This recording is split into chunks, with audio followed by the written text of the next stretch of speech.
नमस्कार. हवामान अलर्ट या आपल्या यूट्यूब चॅनलवर मी केदार बर्वे आपलं स्वागत करतो. आज 24 मार्च दुपारचे 2:30 वाजत आहेत. आज आपण आजचा आणि उद्याचा 24 आणि 25 मार्चचा हवामान अंदाज पाहणार आहोत. यासाठी व्हिडिओ शेवटपर्यंत नक्की पहा. सर्वप्रथम महाराष्ट्राच्या जवळून जर पाहायचं गेलं तर रायगड, पुण्याचे काही भाग, नगरचे काही भाग या पट्ट्यातून एक वरच्या पातळीवरचा ढग सध्या सक्रिय आहे. तसेच लातूर, धाराशिव, नांदेड या पट्ट्यात सुद्धा अंशतः ढगाळलेलं हवामान आहे. यवतमाळच्या थोड्याफार क्षेत्रासाठी अंशतः ढगाळलेलं हवामान सध्या आहे. उर्वरित राज्यातील जे राहिलेले सर्व जिल्हे आहेत आकाश हे पूर्णपणे सूर्यप्रकाशित आहे. या भागात कोणत्याच प्रकारचे ढग नाही आणि उन्हाची तीव्रता सर्व जिल्ह्यातून सध्या जाणवत आहे. आणि आजचा म्हणजे 24 मार्चचा जर हवामान अंदाज पाहायचा गेला तर आज थोडंफार अंशतः ढगाळलेलं हवामान नांदेड, लातूर, धाराशिव या 3 जिल्ह्यातून राहील. पावसाची शक्यता काय नाही आहे. ढगाळलेलं हवामान होईल आणि असं वाटेल पण की पाऊस येईल का काय, पण पावसाची शक्यता पूर्णपणे कमीच आहे.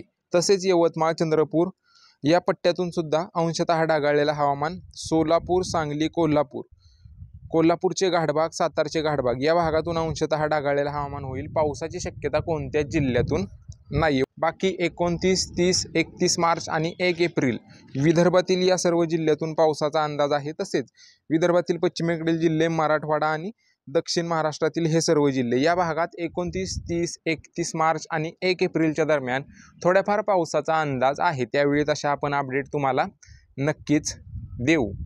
तापमानाबाबत जर पाहायचं गेलं तर विदर्भातील ह्या सर्व जिल्ह्यातील तापमान हे 37°C ते 38°C दरम्यान, मराठवाडा, विदर्भातील पश्चिमेकडील जिल्हे 38°C ते 40°C दरम्यान तापमान, तसेच दक्षिण महाराष्ट्र, मध्य महाराष्ट्र, उत्तर महाराष्ट्र या सर्व पट्ट्यातील 35°C ते 37°C दरम्यान तापमान आणि पालघरपासून खाली सिंधुदुर्गपर्यंत 36°C ते 37°C दरम्यान तापमान आजचं रेकॉर्ड केलं गेलेलं आहे.